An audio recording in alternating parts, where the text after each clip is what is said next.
Bwana asifiwe. Leo tunataka kushare kuhusu upendo. Upendo uko tofauti. Kuna upendo mara mingi sana.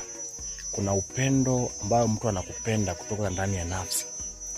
Kuna upendo mtu anakupenda kwa sababu kitu ambayo unampatia. Kuna upendo ambao mtu anakupenda kwa sababu jinsi ulivyo. So yafaa ujue kama mtu anakupenda kwa sababu gani. Kuna wale wanakupenda kwa sababu maybe unapotoka mahali penye unaishi unawapatia kitu kidogo ama unawapatia chenye umekuja nacho. Na kuna wale ambao wanakupenda kwa sababu wanajua wewe ni mtoto wa fulani. Na kuna wale ambao wanakupenda katika ukweli. Mtu anakupenda tu kwa sababu wewe ni mtu mwenzake ama wewe ni rafiki yake, ama kupenda upendo ule wa Mwenyezi Mungu. So jiulize, unapoishi penye unaishi pale, unapendwa upendo gani?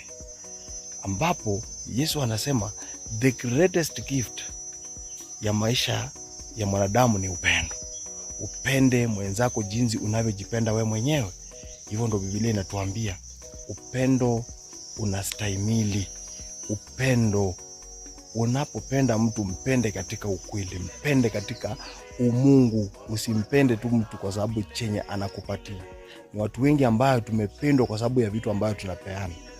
Unapotoka penye unaishi, maybe unaishi town fulani, unarudi kwenu, unaona watu wanakukimbilia, wanakupenda. Si watu wanakupenda wewe, wanapenda kile ambacho uko nacho.